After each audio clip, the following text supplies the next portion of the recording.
هو ده العنوان يا بلدينا. يعني هي دي فيلة خالد انور اللي مكتوبه هنا؟ ايوه دي فيلة استاذ انور يا باشا. متشكرين يا بلدينا. اتفضل يا بلدينا. متشكرين يا ريس. حاجه مني؟ الله يخليك.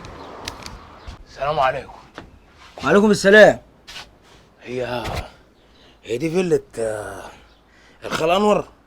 خال انور دي فيلة الاستاذ انور يا استاذ. طب ان كان موجود قول له محمود ابن اختك جاي لك من بلد عايزك في موضوع ضروري. خش نجرن دهولي.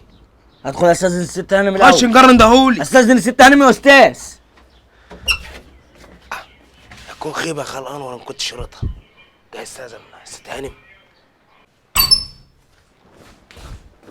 ست هانم في ايه؟ في واحد بره واقف وعايز الاستاذ انور وبيقول عليه ابن اخته. يا نهار اسود، انت عرفت المكان يا محمود؟ وايه اللي عرفه مكان الفيلا ده؟ تعالى وريني هو فين. يلا هو ده يا ست هانم. يا نهار اسود، خش خش خش خش قبل الجيران ما يشوفوك. خش تفضحنا يا شيخ.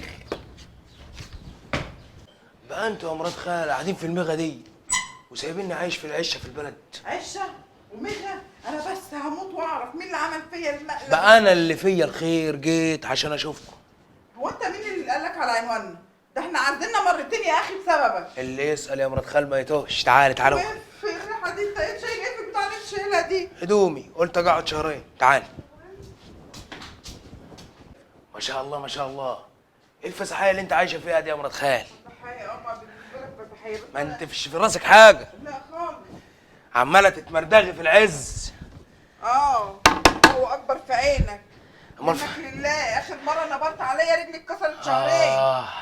اما مشوار يا مرات خالي عشان اجيلكم واتشعبط من الميكروباص ده من العربيه دي. ام صحيح. امال خالي فين؟ خلك نايم. نايم؟ اه اجري نجري. روح صحيه. اجري نجري. ما تحترم نفسك يا دي انت. الدوشه اللي على الصبح والزيطه دي يا شيري. يا محمد. محمود. عامل ايه يا خال؟ حبيبي يا ابن اختي. يا اخويا ما شاء الله عليك. ما شاء الله عليك يا اخويا. انت مالك كبرت كده وبقيت عامل زي البغل. عمود دلوقتي.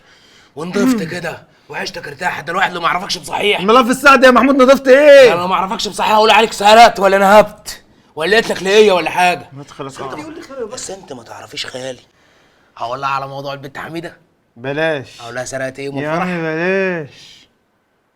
هقول لها سرقت ايه يوم الفرح سرق. ولا اقول على سرقه يوم العيد يوم ما سرقت الضحيه. انت عايز تفضحني وخلاص.